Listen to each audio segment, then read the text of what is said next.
इसमें basic concept बहुत difficult नहीं होता है। प्रॉब्लम क्या होती है, जब आप ज्यों करते हैं इसको रटने की कोशिश करते हैं तभी प्रॉब्लम आती है। आप रटने नहीं, आप समझें।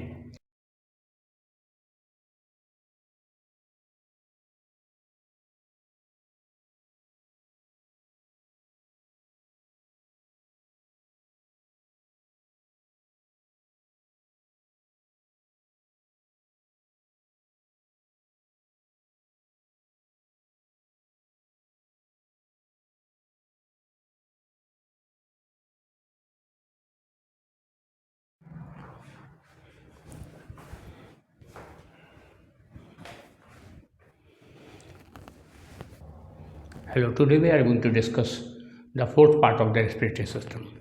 आज हम लोग जो रेस्पिरेटरी सिस्टम डिस्कस कर रहे थे उसका फोर्थ पार्ट डिस्कस करेंगे।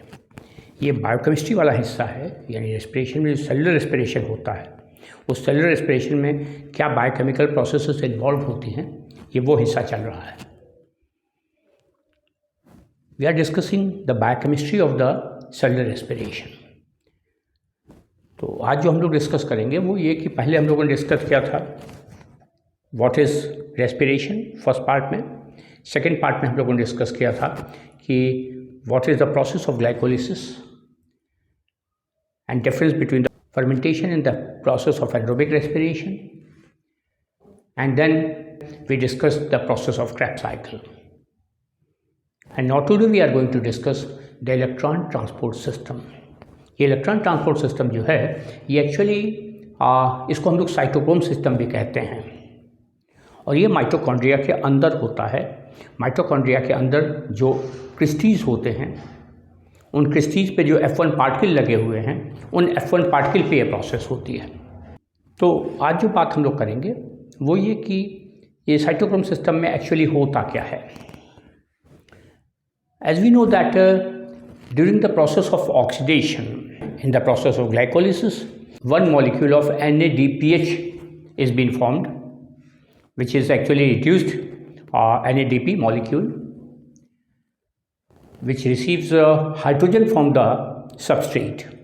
जब हम लोगों ने फॉस्फोग्लिसल्डिहाइड को ऑक्सीडाइज किया था और ऑक्सीडाइज करके उसको हम लोगों ने कन्वर्ट किया था फॉस्फोग्लिसरिक एसिड में, 1,3 डाइफॉस्फोग्लिसल्डिहाइड को ऑक्सीडाइज किया और उससे ग्लाइकोलिसिस से बना था एक मॉलिक्यूल जिसका नाम था 1,3 diphosphoglyceric acid.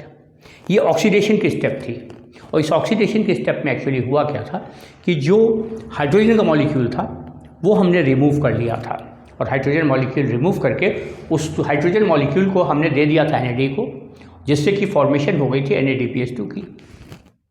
The same thing happens in the process of Krebs cycle. Krebs cycle में भी यही होता है।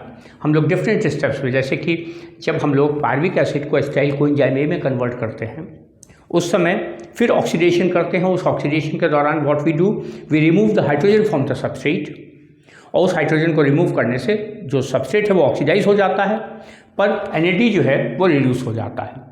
तो पूरे क्रेब्स साइकिल में 4 डिफरेंट स्टेप्स पर हम लोगों ने NAD को NADH2 में कन्वर्ट किया था। ये जो 4 डिफरेंट स्टेप्स है जहाँ पर हम लोगों ने NAD को NADH2 के 2 मॉलिक्यूल्स उसमें होते हैं, 2H मॉलिक्यूल्स होते हैं, तो उसमें कन्वर्ट किया था। और साथ ही साथ जिस समय ये रिमूवल ऑफ हाइड्रोजन होता है उसी के साथ साथ 2 हाई एनर्जी इलेक्ट्रॉन्स भी वहाँ से निकलते हैं, and both of these high energy electrons are been transferred in the system. ये इसी सिस्टम में भेज दिए जाते हैं। इसको अभी हम लोग डिस्क्राइब करने जा रहे हैं। तो इस तरीके से देखें अगर आप, तो जब आपने पहला स्टेप किया था जहाँ पर आपने कन्वर्ट किया था पायरुविक एसिड को एसिटाइल कोएंजाइम A में, तब आपने एक मॉलिक्यूल बनाया था NADPH2 का। फिर जब दूसरा स्टेप आया था, जब आइसोसाइट्रिक एसिड ऑक्सोलोसक्सिनिक एसिड में कन्वर्ट हुआ था, वहाँ पर हमने एक मॉलिक्यूल बनाया था। इसके बाद जब अल्फा कीटोग्लूटारिक एसिड को सक्सिनिल कोएंजाइम A में कन्वर्ट करते हैं, तो वहाँ पर हम लोग एक मॉलिक्यूल सिंथेसाइज करते हैं, और एंड में जब मैलिक एसिड को हम लोग कन्वर्ट करते हैं ऑक्सैलो एसिटिक एसिड में, फिर एक मॉलिक्यूल हम लोग ये सिंथेसाइज करते हैं। तो इस तरह से क्रेब्स साइकिल में टोटल 4 जगह पर इस मॉलिक्यूल की फॉर्मेशन होती है, और ग्लाइकोलिसिस में एक जगह पर। एक स्टेप ऐसा होता है जब हम सक्सिनिक एसिड को फ्यूमेरिक एसिड में कन्वर्ट करते हैं, उस समय एक मॉलिक्यूल FAD का रिड्यूस होकर के वो सबस्ट्रेट को ऑक्सीडाइज करता है और खुद जो है वो FADH2 में कन्वर्ट हो जाता है। तो इस तरीके से 5 डिफरेंट स्टेप्स ऐसे होते हैं जहाँ पर we are synthesising the NADPH and at one of the step we are forming FADH। तो FADH के मॉलिक्यूल की सिंथेसिस एक जगह पर और 5 जगह पर, एक स्टेप ग्लाइकोलिसिस में और 4 स्टेप क्रेब्स साइकिल में 5 जगह पर हम इन मॉलिक्यूल की सिंथेसिस करते हैं। जिस समय इन मॉलिक्यूल्स की फॉर्मेशन होती है तो what we do actually, we remove hydrogen from the substrate and removal of the hydrogen is also called as oxidation. These are the simple redox reactions. तो इनमें होता क्या है, जब हम हाइड्रोजन मॉलिक्यूल रिमूव करते हैं, एक तरीका तो हो सकता है हम ऑक्सीजन ऐड करें, तो हमने ऑक्सीजन ऐड नहीं किया, हमने हाइड्रोजन रिमूव किया। जब हाइड्रोजन रिमूव किया तो हाइड्रोजन रिमूव करने से वो सबस्ट्रेट जो था, वो सरफेस जो थी वो ऑक्सीडाइज हुई थी और इस हमें रेस्पिरेशन में ऑक्सीडेशन से एनर्जी निकालनी है। और जब भी कभी ऑक्सीडेशन हम करते हैं तो हमने जब सबस्ट्रेट को ऑक्सीडाइज किया तो उसकी वजह से हमारे पास जो हाइड्रोजन एक्सेप्टर्स होते हैं वो हाइड्रोजन एक्सेप्टर्स उस हाइड्रोजन को रिसीव कर लेते हैं। तो हाइड्रोजन एक्सेप्टर हमारे पास FAD है, हाइड्रोजन एक्सेप्टर हमारे पास NAD है। तो NAD और FAD जो है ये हाइड्रोजन एक्सेप्टर्स हैं जो कि वो जो हाइड्रोजन निकली है इस प्रोसेस में उसको रिसीव कर लेते हैं। और साथ ही साथ 2 हाई एनर्जी इलेक्ट्रॉन्स भी निकलते हैं और ये दोनों हाई एनर्जी इलेक्ट्रॉन भी प्रोसेस में आ जाते हैं। अब होता क्या है कि डिफरेंट स्टेप्स पे, चाहे वो हमने NAD जो ग्लाइकोलिसिस के दौरान NADH2 की सिंथेसिस करी हो या हमने क्रेब्स साइकिल के दौरान करी हो, दोनों स्टेप्स में हम लोग करते क्या है कि NAD का जो मॉलिक्यूल होता है यानी निकोटिनामाइड एडेनिन डाइन्यूक्लियोटाइड, इस मॉलिक्यूल को हम लोग कन्वर्ट कर देते हैं NAD और उसके साथ 2 मॉलिक्यूल H+ के अटैच कर देते हैं। वो 2 मॉलिक्यूल जो यहाँ से रिमूव किया वही अटैच हो जाते हैं इसके साथ। तो इस तरीके से ये जो सरफेस थी ये रिड्यूस हो जाती है और रिड्यूस होकर के वो जिस जगह से रिसीव किया गया उस सरफेस को ऑक्सीडाइज करता है। तो जब एक जगह ऑक्सीडेशन होता है दूसरी जगह रिडक्शन की प्रोसेस होती है। You know in the chemistry कि हमेशा रिएक्शंस रिडॉक्स रिएक्शंस होते हैं कि जब एक सरफेस ऑक्सीडाइज होगी तो दूसरी अपने आप ही रिड्यूस हो जाएगी, उसके दोनों रिएक्शन साइमल्टेनियस होते हैं। तो यहाँ पर क्या हुआ कि हमने NADH के 2 मॉलिक्यूल सिंथेसाइज कर लिए। ये NAD के मॉलिक्यूल्स जो थे अब ये करते क्या हैं, ये हाई एनर्जी इलेक्ट्रॉन कैरी कर रहे हैं अलॉन्ग विद दैट प्रोटॉन। तो ये हाई एनर्जी इलेक्ट्रॉन की जो एनर्जी है अब ये ट्रांसफ़र की जाती है मिस्टर FAD को, यानी कि फ्लेविन एडेनोसिन डाइन्यूक्लियोटाइड है ये। तो फ्लेविन एडेनोसिन डाइन्यूक्लियोटाइड जो है अब ये रिसीव करता है ये हाइड्रोजन जो कि NAD के पास थी और ये खुद रिड्यूस हो जाता है। और रिड्यूस होने पर अब इस दौरान हाई एनर्जी इलेक्ट्रॉन जो था अब उसकी थोड़ी एनर्जी चोरी कर ली जाती है। Sum of the energy of the electron is been trapped and that energy has been used for formation of the bond between ATP and inorganic phosphate। Adenosine diphosphate को हम लोग इनऑर्गेनिक फॉस्फेट से जोड़ते हैं और जोड़ने के लिए जो एनर्जी चाहिए उससे फॉर्म होता है। वो एनर्जी तो हमको मिली इलेक्ट्रॉन से, पर इससे फॉर्मेशन हुई ATP की। And this is the first molecule which is been formed during electron transport system और इन द साइटोक्रोम सिस्टम। और ये प्रोसेस हो कहाँ रही है, जो पहला स्टेप था ग्लाइकोलिसिस का वो हुआ था साइटोसॉल में। जब conversion of pyruvic acid to acetyl coenzyme में हुआ था तो वो कहाँ हुआ था, पेरी माइटोकॉन्ड्रियल मैट्रिक्स में। फिर क्रेब्स साइकिल कहाँ पर हुई थी, that was there in the matrix of the mitochondria. और ये जो प्रोसेस हो रही है ये हो रही F1 पार्टिकल के ऊपर, यानी जो इनर मेम्ब्रेन होती है माइटोकॉन्ड्रिया की, उस इनर मेम्ब्रेन पे बहुत सारी छोटी छोटी नॉट जैसे स्ट्रक्चर्स लगे होते हैं जिनको हम लोग कहते हैं ऑक्सीसोम्स। एंड ये जो ऑक्सीसोम्स होते हैं ये ऑक्सीसोम्स पे ये रिएक्शन होना, यानी ये वाला पूरा रिएक्शन इस पर हो रहा है, ऑक्सीसोम्स पर हो रहा है। ये ऑक्सीसोम्स लगे कहाँ हैं, इनको F1 पार्टिकल भी कहा जाता है। लगे कहाँ हैं, माइटोकॉन्ड्रिया के क्रिस्टी के ऊपर अंदर के लेयर पर। तो जो माइटोकॉन्ड्रिया क्रिस्टी है उसमें मैट्रिक्स की तरफ का जो हिस्सा है उस पर ये स्ट्रक्चर्स लगे होते हैं F1 पार्टिकल, और वहाँ पर ये NAD जो था ये NADH2 में कन्वर्ट हुआ था। और NADH2 जो था ये कन्वर्ट हो गया, इसने अपना प्रोटॉन जो था वो हैंड ओवर कर दिया मिस्टर FAD को, और FAD जो है ये रिड्यूस हो गए और ये FADH2 में कन्वर्ट हुए। और इस दौरान जो एनर्जी इलेक्ट्रॉन से ट्रैप की गई, that energy is been converted in the form of the ATP, and that's why the energy level of the electron goes down। जब थोड़ी सी एनर्जी निकल गई जेब से, हमारे जेब में मान लिया कि 100 रुपये थे और 100 में से कुछ खर्चा हो गया, 25 रुपये खर्चा हो गया। जब 25 रुपये खर्चा हो गया तो हमारे पास एनर्जी का जो लेवल था, जो कॉइन का लेवल था, जो करेंसी का लेवल था, वो घटा।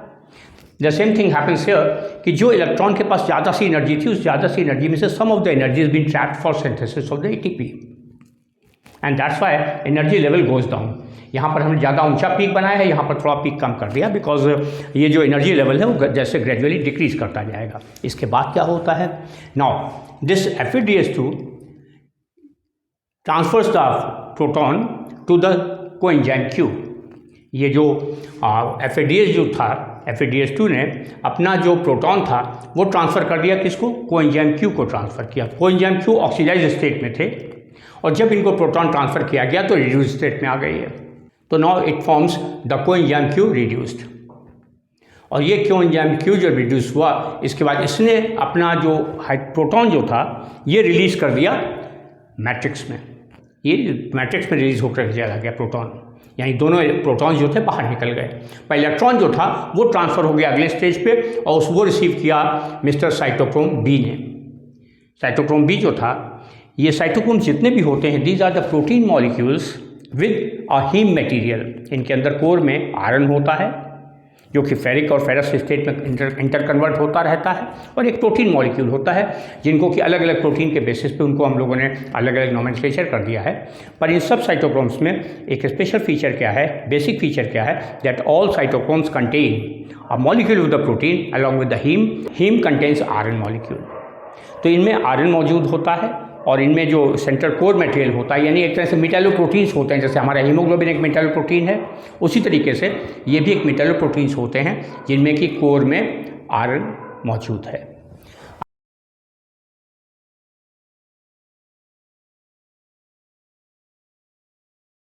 तो जो हम लोग कह रहे थे कि जो हमारा कोएंजाइम Q जो था वो ऑक्सीडाइज्ड स्टेट में था, और ये ऑक्सीडाइज्ड स्टेट जो थी ये FeDS2 का प्रोटॉन रिसीव करके कन्वर्ट हो गया ये कोएंजाइम Q रिड्यूस्ड में। कोएंजाइम Q रिड्यूस जो है, अब इसमें ये जो इलेक्ट्रॉन ट्रांसफ़र हो गया वो इलेक्ट्रॉन भी यहाँ पर आया है। ये इलेक्ट्रॉन जो है वो हैंडओवर कर दिया जाता है साइटोक्रोम बी को, और ये साइटोक्रोम बी जो है ये इलेक्ट्रॉन एक्सेप्टर्स होते हैं, ये इलेक्ट्रॉन रिसीव कर लेते हैं। और इधर क्या हुआ कि जो प्रोटॉन जो का मॉलिक्यूल जो था वो रिलीज़ होकर के चला जाता है मैट्रिक्स में, यानी ये जो प्रोसेस हो रही है ये हो रही है F1 पार्टिकल के ऊपर, और ये प्रोटॉन रिलीज़ होकर कहाँ गया, 2H मॉलिक्यूल जो हम लोग लेके शुरू से चल रहे थे, ये 2H मॉलिक्यूल जो थे ये रिलीज़ हो गए मैट्रिक्स में। नो, अब ये जो इलेक्ट्रॉन आया था साइटोक्रोम बी के पास, इन्होंने क्या किया, ये इलेक्ट्रॉन हैंडओवर किया किसको, साइटोक्रोम C1 को, और साइटोक्रोम C1 जो थे इलेक्ट्रॉन रिसीव करने के दौरान उसकी कुछ एनर्जी को ट्रैप कर लेते हैं। And when some of the energy is been trapped, तो उसकी वजह से क्या हुआ, that ADP molecule is associated with the inorganic phosphate, and for formation of the bond the energy is required, and that energy is been trapped from the electron, and second molecule of the ATP is being formed. Now, if we are starting the process from NADPS2 or NADS2, then 3 ATPs are formed. One is this one, other is this one, and third is this one. But if the process is started from the FAD molecule, then we get only 2 ATPs. So that's why from FADS2 we get 2 molecules of the ATP. One is this one and the other one is this one. From NADS2 we get 3 molecules. One is this one, other is this one, and third one is this one. So we get 3 molecules from the NADS2 and 2 molecules from the FADS2. Now, this cytochrome which received the electron and trapped some of the energy, so that's why the energy level of the electron goes down. जब थोड़ी सी energy और उनकी चोरी हो गई, थोड़ी energy और निकल गई, तो उनका एनर्जी लेवल और घट गया, और एनर्जी लेवल जब इलेक्ट्रॉन का घटा तो वो थोड़ा ग्राउंड स्टेट पे आते जाते उनकी एनर्जी घटती जा रही है। और ये जो साइटोक्रोम जो थे जिन्होंने इलेक्ट्रॉन रिसीव किया था, ये इलेक्ट्रॉन ट्रांसफ़र कर देते हैं, C1 जो थे ये इलेक्ट्रॉन ट्रांसफ़र करते हैं साइटोक्रोम C को। अब साइटोक्रोम C ने इलेक्ट्रॉन रिसीव किया, उन्होंने ट्रांसफ़र कर दिया उस इलेक्ट्रॉन को टू साइटोक्रोम A। इन्होंने इलेक्ट्रॉन साइटोक्रोम A को ट्रांसफ़र किया, और वो इलेक्ट्रॉन साइटोक्रोम A ने जो ट्रांसफ़र किया वो साइटोक्रोम A1 को ट्रांसफ़र कर दिया। तो साइटोक्रोम A1 जो था वो इलेक्ट्रॉन रिसीव करता है at the last stage in this entire system. और जब साइटोक्रोम A1 इलेक्ट्रॉन रिसीव करता है उसी दौरान क्या होता है कि फिर एक मॉलिक्यूल ADP का जो है वो इनऑर्गेनिक फॉस्फेट के साथ एसोसिएट होता है और एसोसिएट होने के बाद वो बना लेता है ATP का मॉलिक्यूल। और जब ये ATP का मॉलिक्यूल सिंथेसाइज होता है तो ये थर्ड मॉलिक्यूल होता है। इस समय एनर्जी लेवल जो होता है इलेक्ट्रॉन का मिनिमाइज हो जाता है, बहुत कम हो जाता है। Energy level of the electron goes down because most of the energy is being drained out from the electron for the formation of the ATPs. So some of the energy is being lost here, then at this level and finally at this level. तो पहली कुछ ऊर्जा जो थी उसका क्षय यहाँ पर हुआ था, फिर कुछ ऊर्जा का क्षय यहाँ पर हुआ, कुछ ऊर्जा यहाँ कम हो गई और फिर कुछ बची खुची ऊर्जा जो थी वो यहाँ कम हो गई। तो जो इलेक्ट्रॉन की जो एक्साइटेड स्टेट थी वो ग्राउंड लेवल पर आने लग गई, यानी अब वो इलेक्ट्रॉन का एक्साइटमेंट जो था उसकी एनर्जी लेवल घटता चला गया। और लास्ट स्टेज में क्या होता है कि ये जो प्रोटॉन के मॉलिक्यूल जो मैट्रिक्स में मौजूद थे, ये प्रोटॉन के molecule half molecule of oxygen के साथ एसोसिएट करते हैं और एसोसिएट करके वो इलेक्ट्रॉन की मदद से एक मॉलिक्यूल H2O की सिंथेसिस करते हैं, एक मॉलिक्यूल बनता है वाटर का। So that's why during this process ultimate product क्या मिला हमको, वो मिलता है ऑक्सीजन कंजम्पशन के बाद वाटर मॉलिक्यूल। जब एनारोबिक रेस्पिरेशन होता है ना तो यही ऑक्सीजन यूज़ नहीं की जाती है, तो चूंकि ये पूरी प्रोसेस इसलिए नहीं हो पाती है। जब ये पूरी प्रोसेस नहीं होगी तो ये जो ATPs मिल रहे हैं वो ATP नहीं बनते हैं। इसीलिए जो एनारोबिक रेस्पिरेशन होता है वो बिना ऑक्सीजन कंजम्पशन के होता है। जब ऑक्सीजन कंज्यूम नहीं होगी तो साइटोक्रोम सिस्टम ऑपरेट नहीं करेगा, और जब साइटोक्रोम सिस्टम ऑपरेट नहीं करेगा तो जो नेट यील्ड ऑफ एनर्जी जो है वो कम हो जाएगी। तो एनारोबिक रेस्पिरेशन में इसलिए कम एनर्जी मिलती है क्योंकि वहाँ पर ऑक्सीजन का यूटिलाइजेशन नहीं हुआ है, साइटोक्रोम सिस्टम ने ऑपरेट नहीं किया है, साइटोक्रोम सिस्टम वहाँ काम नहीं करता है।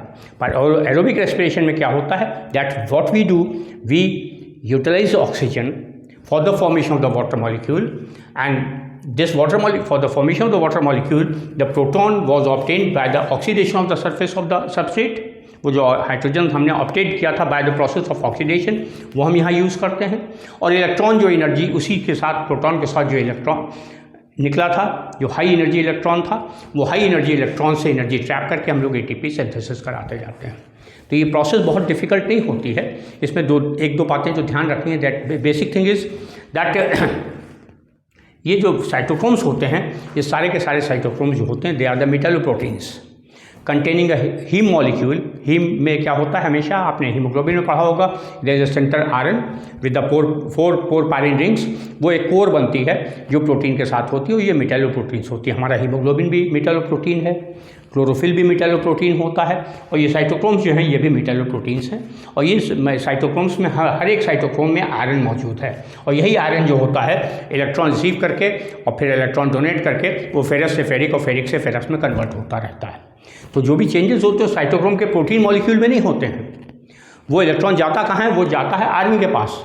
वो आयरन इसके अंदर जो मौजूद है वो आयरन रिसीव करता है इलेक्ट्रॉन को, वही आयरन डोनेट कर देता है नेक्स्ट स्टेप में, अगले स्टेप में अगले साइटोक्रोम को।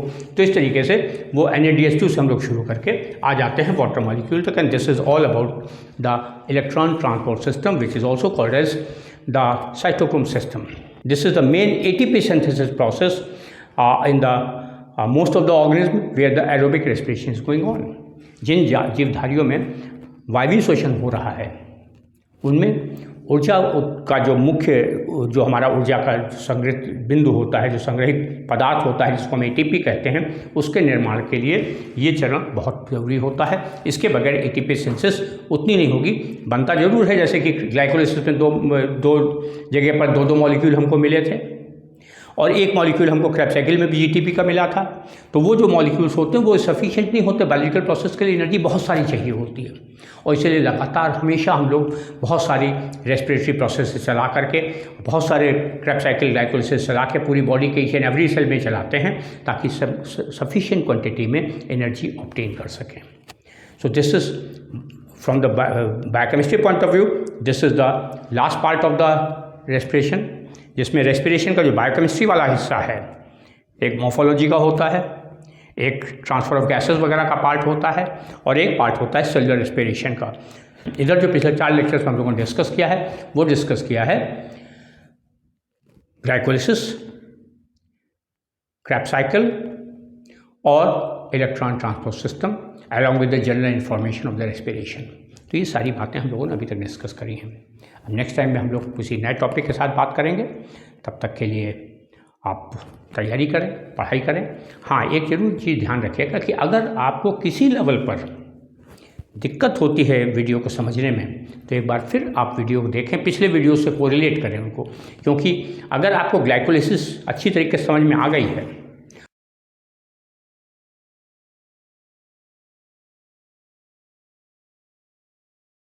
और क्रेब्स साइकिल भी अच्छी तरीके से समझ में आ गई है,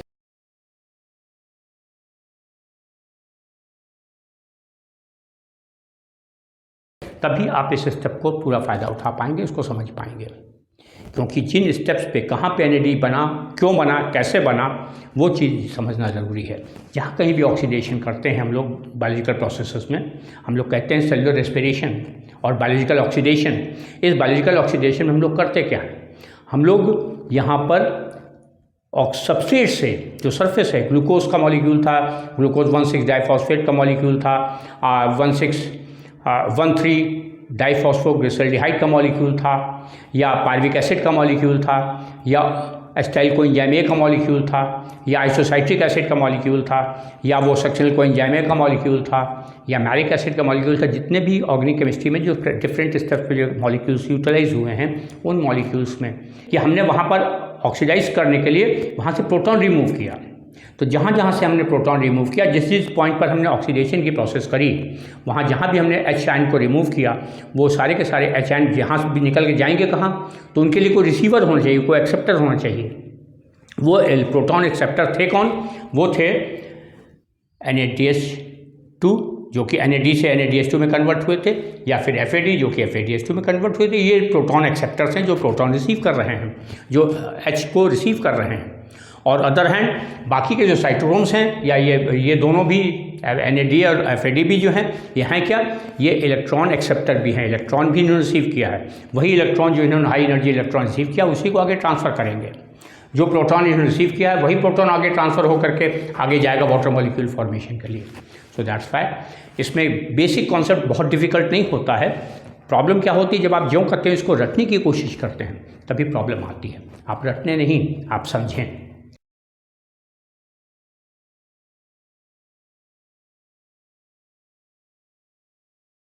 पहले के स्टेप्स में जो हो चुका कि हम लोगों ने ग्लूकोज का एक मॉलिक्यूल लिया, उसको ब्रेक करके 2 पार्विक एसिड मॉलिक्यूल बनाए, फिर उसको क्रेब्स साइकिल में फीड किया।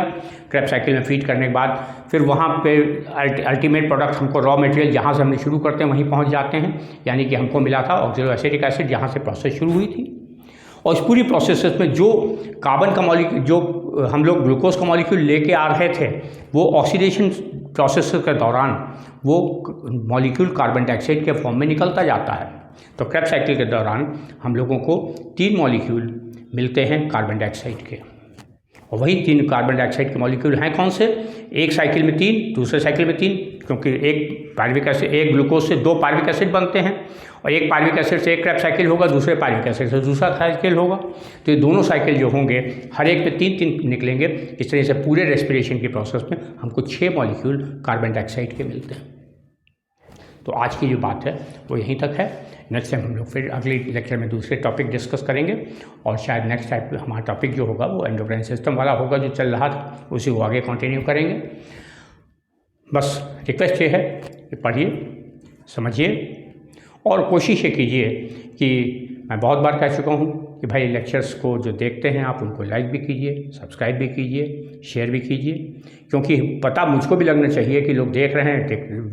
व्यूअरशिप तो दिखाई पड़ती है, पर लाइक और सब्सक्राइब दिखाई नहीं पड़ते। तो इन्हें लाइक और सब्सक्राइब भी करें। Thank you very much.